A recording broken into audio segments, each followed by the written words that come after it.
Ֆիզիկական եւ հոգեկան առողջության հիմքում բժշկական գրագիտությունն է։ Ես առողջ եմ, երբ տեղեկացված եմ։ Ողջույն բոլոր նրանց, ովքեր հենց նորեն միացել մեզ Հանրային ռադիոյի ուղիղ եթերում ենք, ես առողջ եմ հաղորդման շրջանակում, առաջիկա 30 րոպեներին ձեզ համար կաշխատի Լուսի Քոչարյանը եւ առաջարկում եմ մեզ միանալ նաեւ arm.radio.am կայքի on-line ռեժիմով եւ եթե ձեզ այդպես ավելի հարմար է, ինչպես նաեւ Facebook-յան հարթակում մեր Facebook-յան էջով հայատար գրված Հայաստանի Հանրային ռադիո այստեղ մտնում եք եւ մեզ հայտնաբերում live stream-ի տարբերակով կարողանում եք նաեւ դիտել ինչպես նաև մեկնաբանություններում հարցեր թողնել։ Իսկ մեր այսօրվա բոլոր հարցերին պատասխանելու է մանկական եւ մեծահասակների սրտաբան, կարելի է այդպես ներկայացնել, Տաթևիկ Հովակիմյանը։ Ողջույն, բժիշկ, շնորհակալություն։ Ողջույն սիրելի Լուսի, ողջույն սիրելի ունկնդիրներ, ես եմ շատ շնորհակալ եւս մեկ անգամ այս հրաշալի ստուդիայում քեզ հետ հայտնվելու համար։ Այո, իդեպ վաղուց չենք հանդիպել եւ վաղուց սրտաբանական թեմաներով եթեր չենք ունեցել այս տաղավարում, իսկ մեր լսարանը բավականին այսպես հին է տարիներ շարունակ, շատ լոյալ, վստահող ու կարծում եմ այսօր շատ հետաքրքիր կլինի խոսել մանկական եւ մեծահասակների սրտաբանության նախ ոլորտի, առհասարակ առկա խնդիրների կամ նվաճումների, եթե այդպիսիք լինեն, հաճույքով գովերքումներ էլ կարող ենք լսել եւ իհարկե կխոսենք նաեւ ամենատարածված հենց բուն հիվանդությունների մասին։ Բայց նախ եւ առաջ օգտվելով այն առիթից, որ դուք շատ ակտիվ եք եւ մեդիա հարթակում եւ այսպես հաղորդակցվում եք շատ ակտիվ ու շատ հեշտ ես կասեի, ինչը շատ ողջունելի է ու նաեւ առողջապահական ոլորտի կազմակերպիչ եք երկրորդ մասնագիտությամբ, բա երևի թե ձեր տպավորությունները լսենք ընդհանրապես սրտաբանության ոլորտի վերաբերյալ։ Արդյոք ես ճիշտ եմ նկատում, որ մի քիչ пассив է այս ոլորտը իրազեկման, հատուկ օրեր նշելու, մեդիայում այդպես դեմքեր երևալու առումով, քան օրինակ ռոցկաբանությունը հենց վերջին օրինակը բերեմ, ովքեր շատ ակտիվ են, համեմատություն արվեց, սուպեր ակտիվ են, դիպուկ համեմատություն արվեց։ Եվ ես մի քիչ այսպես նախանձախնդիր եմ, ինչ կասեք։ Կասեմ, որ ես նույնպես որպես ոլորտի մարդ նկատում եմ, բայց դա ասելուց առաջ անհրաժեշտ եմ համարում նշել, որ սիրտ-անոթային հիվանդությունները հանդիսանում են ամբողջ աշխարհում եւ նաեւ ցավոք մեր երկրում համար մեկ մարդասպանը։ Եվ բացի մարդասպանը լինելուց իրենք շատ մեծ առողջապահական համակարգի վրա բեռ են դնում, քանի որ միջամտությունները, որոնք կատարվում են սիրտ-անոթային հիվանդությունները շտկելու համար, բավականին ծախսատար են եւ կարող են հանգեցնել կատաստրոֆիկ առողջապահական ծախսերի եւ սնանկացման տվյալ ընտանիքի մոտ, եթե դրա հարկը լինում է։ Եվ այս առումով բեռը չի պակասում, քանի որ մենք գնալով ավելի ու ավելի բարեբախտաբար երկար ենք ապրում, բայց դրա հետ նաեւ շատանում են քրոնիկական հիվանդություններով պացիենտները, ավելանում է նրանց թիվը։ Եթե խոսում ենք մեծահասակների սրտաբանության վերաբերյալ, ապա տարիքին զուգընթաց մենք ավելի ու ավելի շատ ենք տեսնում պացիենտներ, որոնք ունեն զարկերակային հիպերտենզիա, նախասրտերի ֆիբրիլյացիա, սրտային անբավարարություն, սրանք են 3 խոշոր երևի գիշատիչներն են, որոնք ապագայում սիրտ-անոթային հիվանդությունների բեռը շատացնելու ուղղությամբ են աշխատելու։ Ինչ վերաբերում է մանկական սրտաբանությանը, ապա այստեղ էլ խնդիրը հեշտ չի, քանի որ նախկինում, եթե բնական ընտրությամբ, այսպես ասած, այդ երեխաները ցավոք սրտի չէին ապրում ուղակի, այսօր իրենք ապրում են, քանի որ մենք ունենք բաց սրտի վիրահատություններ, որոնք այս կամ այն չափով շտկում են, բայց չեն վերացնում հիվանդությունը։ Եվ գնալով մեծանում է այն մեծահասակների թիվը, ովքեր ունեն բնածին սրտի հիվանդություն, քանի որ մենք շտկելով այդ արատները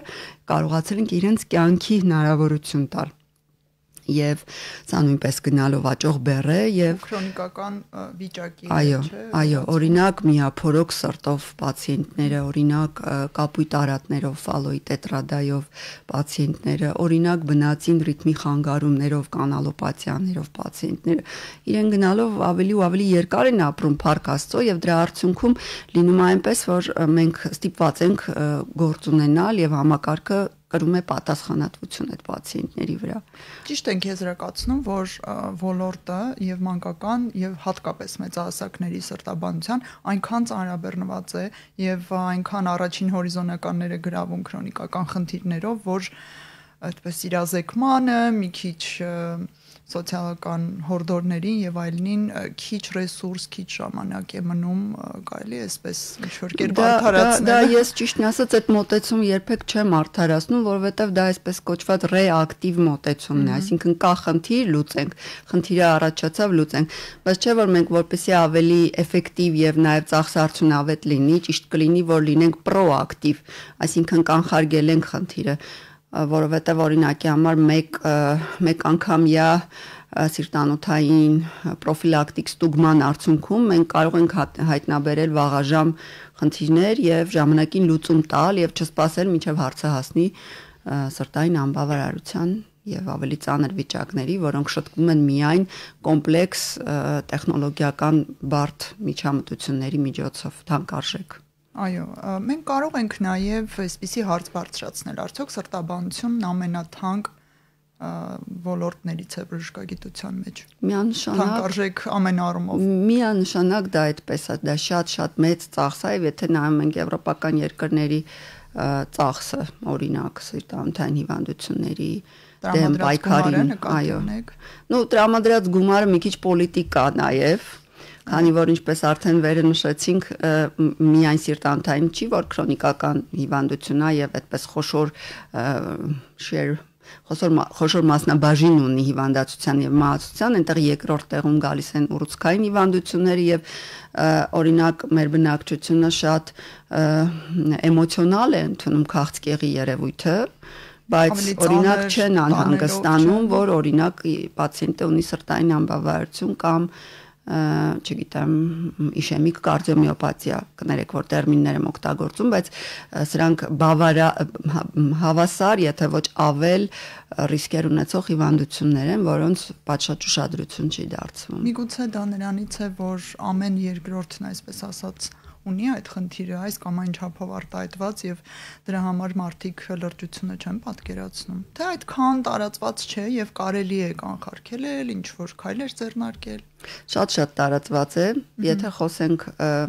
օրինակի համար ռիթմի խանգարումների ոլորտի վերաբերյալ, որը իմ սիրելին է, մենք գիտենք, որ աշխարհում 3 մարդուց մեկը իր կյանքի ընթացքում որևէ ռիթմի խանգարում պարտադիր ունենալու է։ Ուղղակի իմ կարծիքով իսկապես իրազեկվածության ցածր լինելու երևույթ կա, որի դեմ պետք է աշխատենք։ Մենք մասնագետներս, դուք ինֆլուենսեր բառը չգիտեմ ոնց է, բայց թարգմանվում, բայց ինչ որ ազդեցություն ունեցող մեդիա, այո, ոլորտի վրա եւ ընդհանրապես հանրության վրա ազդեցություն ունեցող մարդիկ, որպեսզի յուրաքանչյուրս ավելի տեղյակ լինենք եւ ավելի շուտ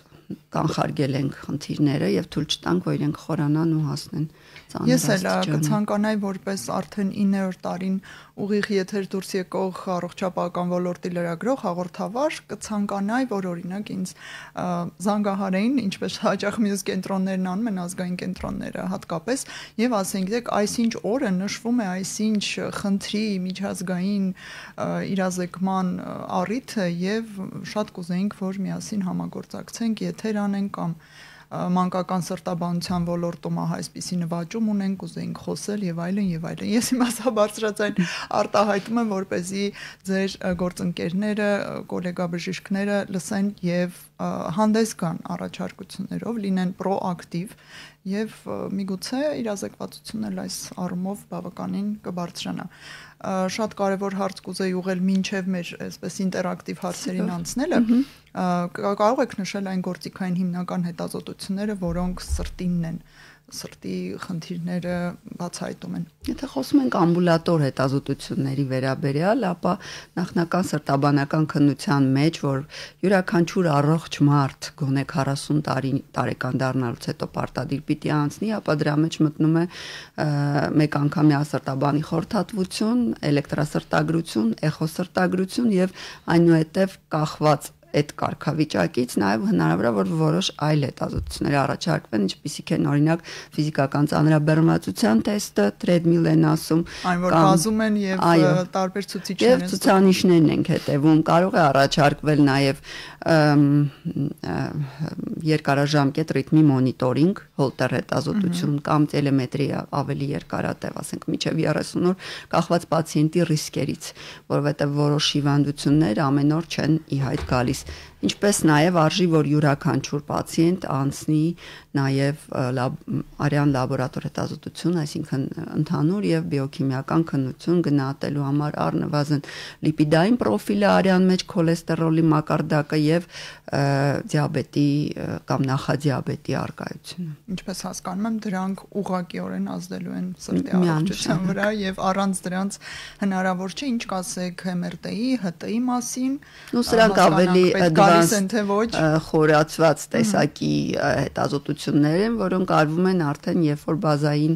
ավելի ծախսարդյունավետ հետազոտությունները որևէ հարցականի տակ են թողնում։ Իհարկե իրենցից յուրաքանչյուրը իր կարևոր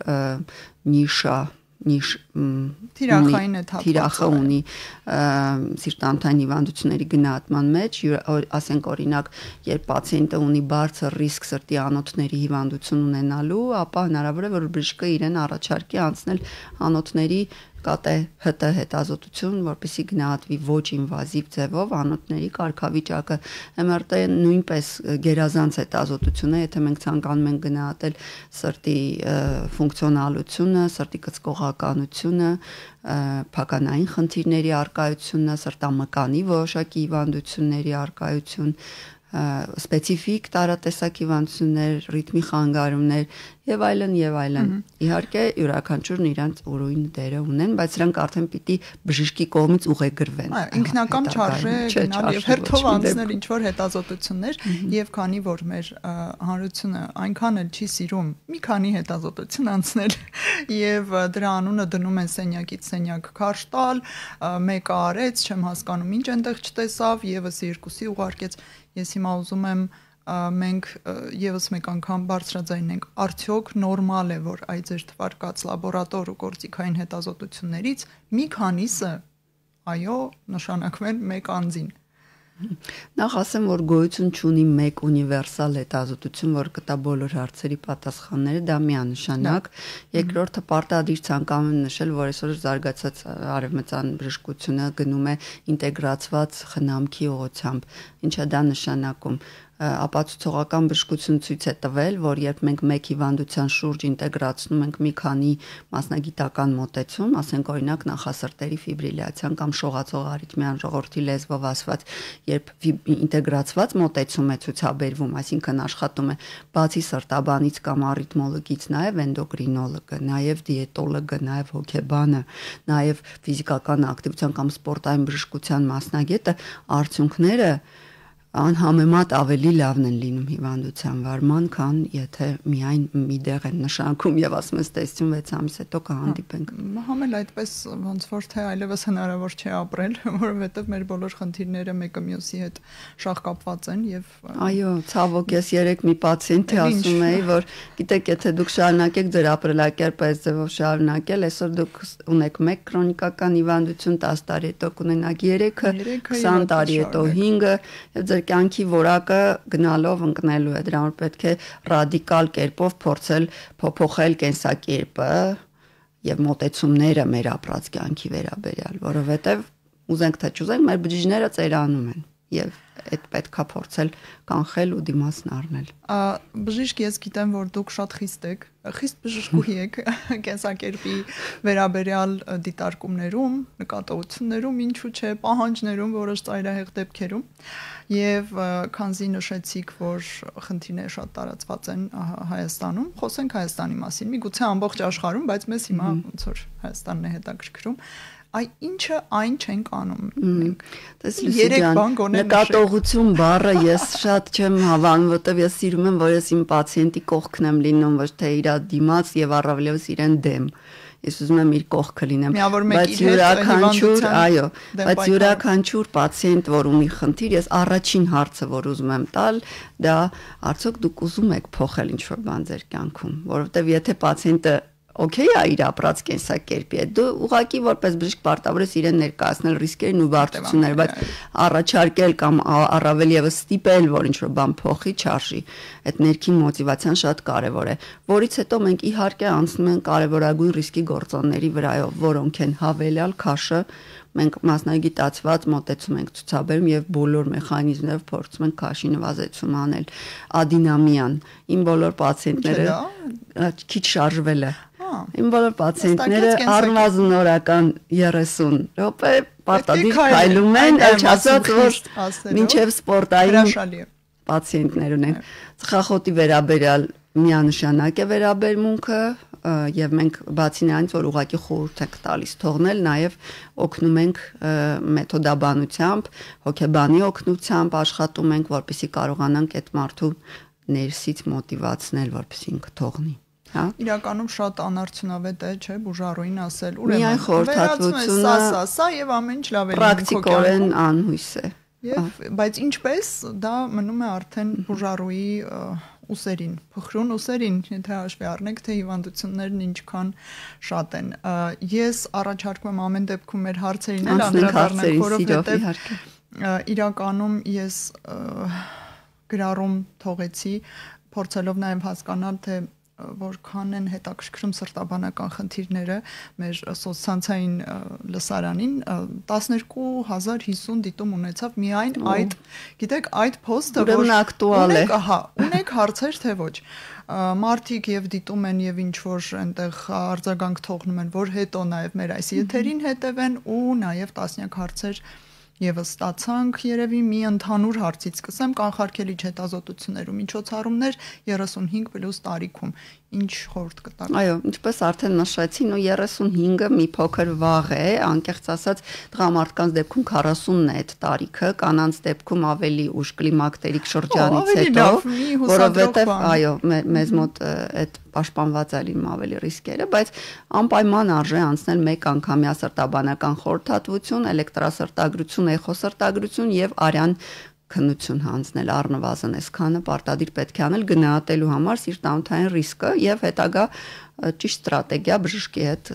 սահմանելու նպատակով։ Հաջորդ հարցը՝ ինչպես է կատարվում օնկոպացիենտների հսկողությունը, քիմիոթերապիայի կողմնակի ազդեցությունը սրտի վրա մեղմելու, տախիկարդիայի եւ բարձր ճնշման դեպքում։ Սա շատ կարևոր հարց է, այսօր սրտաբանության մի կարևոր ուղղություն զբաղվում է այս հարցով եւ ինքը կոչվում է կարդիոօնկոլոգիա։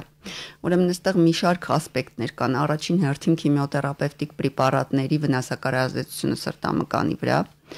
որովհետև որոշները իրենցից կարող են վնասել սիրտը եւ այդտեղ սերտ աշխատանք է պահանջում սրտաբանի եւ ուռուցքաբանի կողմից, որպեսզի կարողանան մեղմել վնասները եւ թույլ տալ, որ պացիենտը իրեն անհրաժեշտ կենսակարևոր բուժումը ստանա։ Երկրորդ խումբը դա այն պացիենտներն են, որոնք արդեն ունեն սրտի խնդիր եւ ունեցել են նաեւ օնկոլոգիական հիվանդություն, թե ինչպես պետք է վարել այս պացիենտներին եւ իհարկե երրորդ մեծ խումբը այդ այն օնկոլոգիական պացիենտներն են, որոնք իրենց խնդիրը հենց սրտում է գտնվում, այսինքն սրտային առաջնային ուռուցքներով պացիենտները իրենց նույնպես սպეციფიկ մոտեցում է հարկավոր եւ զուգահեռ աշխատանք ահագին աշխատանք արվում է այս ուղղությամբ եւ գրագետ բժշկի ձեռքերում կարծում եմ արդյունքները կարելի է զգալիորեն լավացնել թույլ չտալ որ այս կամ այն հիվանդությունը հանգեցնի վախճանի բացի համագործակցության որակից ուշադրությունից Գիտեք, ինչպես շատ բան Հայաստանում սա նույնպես անցկախյալ է, բայց մենք օրինակ նախանցյալ տարի կազմակերպեցինք ֆորում կարդիոօնկոլոգիական եւ բավականին լավ գործընկերներ ձեռք բերեցինք, որոնց հետ շարունակաբար աշխատում ենք եւ փորձում ենք բարելավել ոլորտը։ Կարծես թե Հայաստանում բժշկական հանրույթում այս փոխաբերական իմաստով հեղափոխությունը կոլեգիալ մոտեցման կոնսիլիումների որոշ բարդ դեպքերի համար եկել է ճիշտ է իմ տպավորությունը օրինակ 20 տարի առաջ շատ ավելի ահավոր էր Դե հա, պրոգրես ամեն դեպքում ունենք, կարելի է ասել։ Գիտակցում են եւ գոնե բարձրաձայնում են։ Դեք լույսի սա շատ լուրջ էթիկական հարց է եւ արժե համակարգերի հետ կապված հարց է։ Ես եւս մեկ անգամ առիթից օգտվելով կուզենայի բարձրաձայնել այն փաստը, որ պացիենտները ամենակարևորն են եւ իրենք պետք է մեր ուշադրության կենտրոնում գտնվեն եւ ոչ մի ուրիշ բան մեր անձնական շահը նույնիսկ չպիտի թույլ տա, որ մենք կարողանանք դեմ գնալ համագործակցելուն։ Հուսամ կզարգանա մշակույթը, չի կանգնի։ Միանշանակ հավատում եմ այդպես։ Այո, ինչքանով է վտանգավոր առիթմիան եւ առաջացման պատճառներն այս հարցն ուզեցի ուղղել, քանի որ դուք ձեր մասնագիտացմամբ հենց ռիթմի խանգարումների տեսակները շատ բազմաթիվ ու բազմազան են եւ իրենց մեծամասնությունը անվտանգ է կյանքի համար առնվազն, բայց կան նաև վտանգավոր տեսակներ եւ առաջացման պատճառներն են շատ բազմազան, սկսած նրանից, որ բնածին կարող են լինել, ավարտած տարիքով, ծերացմամբ, շաքարային դիաբետի առկայությամբ, անոթային հիվանդությունների առկայությամբ եւ այլն, այն նույն դեղորայքների կողմնակի ազդեցությամբ որոշ հիվանդություններ են իրենք նախատրամադրում ռիթմի խանգարումների առաջանալ։ Ամեն դեպքում այստեղ կարևոր խորհուրդ պետք է լինի, որ եթե ձեզ մոտ կա ռիթմի խանգարում, անպայման դիմեք բժշկի եւ հետազոտվեք, որպեսզի գնահատեք իր հետ կապված ռիսկերը, քանի որ ինչպես արդեն նշեցի, իրենց մեջ հազվադեպ բայց լինում են նաեւ կյանքին սպառնացող եւ սրտային հանկարծամահության մեջ կարևոր բաժին ունեցող խնդիրներ։ Սա ժառանգական մեծ գործոն ունի։ Այո, իրենց որոշ մասը ռիթմի խանգարումն է, ինչպես օրինակ կանալոպաթիաները կամ գենետիկ հիվանդություններից բրուգադայի համախտանիշը, երկարքյուտե ինտերվալի համախտանիշը կարող են ժառանգական բնույթ կրել եւ այդ է պատճառը, որ մենք եթե պացիենտը կամ ինչ որ մեկը ունենում է սրտային հանկարծամահության էպիզոդ, մենք պարտադիր խորհուրդ ենք տալիս հետազոտել բոլոր առաջին կարգի հարազատներին, որպեսզի բացառեն գենետիկ փոխանցման գործոնը։ Իսկ արիթմիային վերաբերող խնդիրները ավելի հաճախ ինչ որ թերապևտիկ լուծումներ են ունենում, թե վիրահատական, վերջնական։ Կախված է էլի կրկին հիվանդությունից, իրանց մեծ մասը կարող են հանգիստ դեղորայքային կամ նույնիսկ կենսակերպային միջամտությամբ կարգավորվել եւ ընդհանրապես չանհանգստացնել պացիենտներին, բայց իհարկե կան իրավիճակներ, որոնք պարտադիր պահանջում են նաեւ միջամտական բուժում եւ ուրախությամբ պետք է նշեմ, որ վերջին տարիներին հատկապես Հայաստանում այդ ոլորտը նույնպես բավականին զարգացել է եւ այսօր մենք կարողանում ենք անել այնպիսի միջամտություններ, ինչպիսիք 10 տարի առաջ կերազեինք, բայց չէինք կարողանա։ Իդեպ, քանի որ սրտաբանության ոլորտը եւ ամենաթանկարժեքն է եւ գերծանրաբեռնված է ու նաեւ այստեղ շատ են բարդ վիրահատություններ, վիրահատական տարբեր միջամտություններ, արդյոք դուք գոհ եք Հայաստանում կլինիկաների անուններ իհարկե չենք տա, բայց ընդհանուր Հայաստանում տեխնիկական զինվածությամբ գոհ եք սարքերով, հասանելիությամբ որոշ վիրահատությունների եւ այլն։ Գիտեք, ինչ հայերը շատ են սիրում, դա տարբեր սարքեր ունենալն է։ Դա բերեցինք ամենավերջին։ Ես դրան դեմ չեմ, բայց ընդհանուր առմամբ շատ վատ չի, իհարկե վերջին ճիճը չունենք միանշանակ, որովհետև դա էլ է ֆինանսական հարց, բայց բավարար մակարդակի ունենք սարքեր եւ սարքավորումներ։ Ավելի սուր խնդիր է մասնագետների հարցը, որովհետև այստեղ չկա կարգավորում ընդհանրապես, օրինակ մարդը, որը ընդհանրապես ոլորտից գլուխ չի հանում, կարող է ինքն իր անունը դնել առիթմոլոգ եւ այնպիսի որոշում ներկայացնի, որոնք պացիենտների համար կյանքարժանանալի ցավոք։ Բայց դա չի ստուգվում որևէ մասնագիտացման լիցենզավորում։ Մենք կարգավորում չունենք ընդհանրապես, լիցենզավորումը այո, բայց ոչ մեկի համար գաղտնիք չի, որ այսօր շատ հեշտ է 3 տարի կլինարդինատուր անցնել եւ ստանալ սրտաբանի որակավորում, այո։ Լավ, շնորհակալություն անկեղծ պատասխանի համար եւ մի հարց էլ հնչեցնեմ մանկական սրտաբանության ոլորտից։ Ինչի հետևանքով կարող է 6 տարեկան երեխայի մոտ հաճախասրտություն դիտվել, անցել ենք բոլոր հետազոտությունները, խնդիր չեն հայտնաբերել, բայց երեխայի մոտ 110 զարկ րոպեում պահպանվում է գրեթե միշտ ոչ ակտիվ պահերի։ Այո, սա շատ լավ հետաքրքիր հարց է։ Տեսեք, նախ պետք է վստահ լինել, որ իսկապես բոլոր հետազոտություններն են անցել, որովհետև այդտեղ միայն բազային սրտաբանական գործիքային քննությունները բավական չի, գոյություն են նաև այլ տեստեր, որոնք արժի անել, բայց եթե իսկապես ամեն ինչ մաքուր է եւ մենք ունենք մաքուր սինուսային հաճախասրտություն, ապա դա խոսում է մի հիվանդության մասին, որը կոչվում է ոչ պատշաճ սինուսային հաճախասրտություն, անգլերենով inappropriate sinus tachycardia։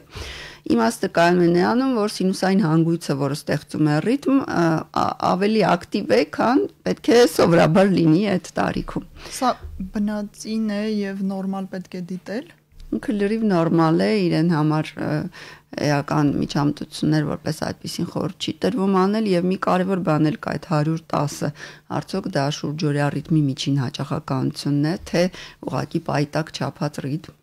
որովհետեւ մենք պետք է խոսենք միջին հաճախականության լեզվով, եթե խոսում ենք սինուսային հաճախասրտության մասին, հատկապես երեխաների մոտ ժամանակ առ ժամանակ ռիթմը կարող է շատ տատանվել, 6 տարեկան երեխայի մոտ կարող է հասնել մինչև 200 եւ իջնել մինչև 30-40 ու դա նորմալ է։ Երեխայի որ գանգատների դեպքում պետք է զգոն լինել, ուշադիր լինել եւ օրինակ չմտածել, որ դե երեխա է կանցնի կամ ժամանակավոր խնդիր է։ Եթե խոսում ենք շատ փոքր տարիքի մասին, ապա այստեղ պետք է լինի ամենակարևոր գանգատներից մեկը քաշը չավելացնելն է։ Երբ պատշաճ կերպով քաշ չեն ավելացնում շրջանում այս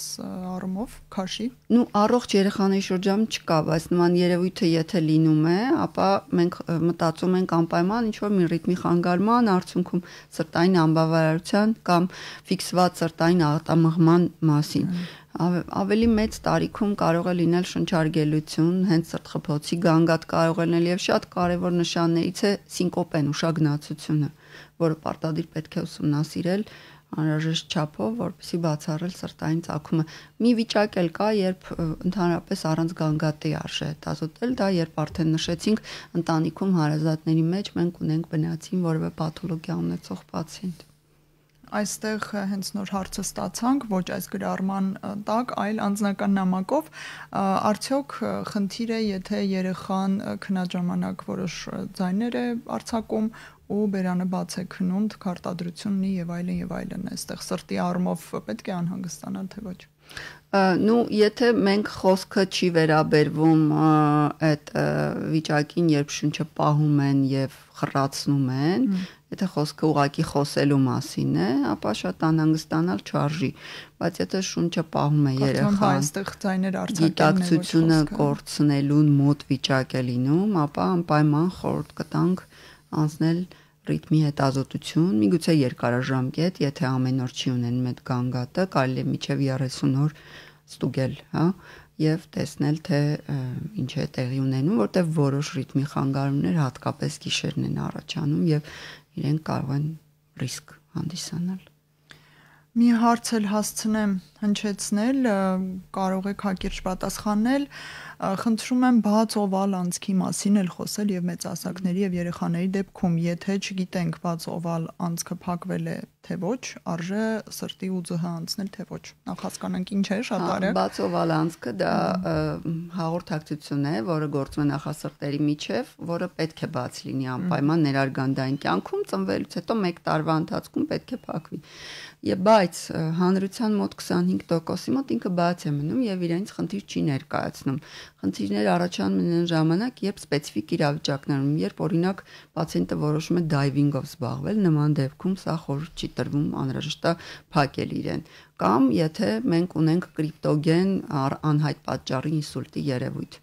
Այդ դեպքում բացօվալ անցքը կարող է որոշակի մեխանիզմով նախատրամադրել դրան եւ այդ պատճառով նման իրավիճակներում արժե անպայման անցնել սրտաբանի խորհրդատվություն եւ քննարկել փակելու անհրաժեշտությունը։ Իդեպ, եթե ֆիզակտիվության մասին խոսենք, շատ սրտային խնդիր ունեցող մարդիկ ասում են, ինձ չի կարելի սպորտով զբաղվել, ես սրտի խնդիր ունեմ։ Այս առումով ինչ կասեք։ Ի վերջո զբաղվել թե ոչ։ Մեծ մասամբ սա չափազանցված է եւ արվում է իբրև ապահովագրություն բժիշկների կողմից, որոնք շատ չեն ուզում ուղղակի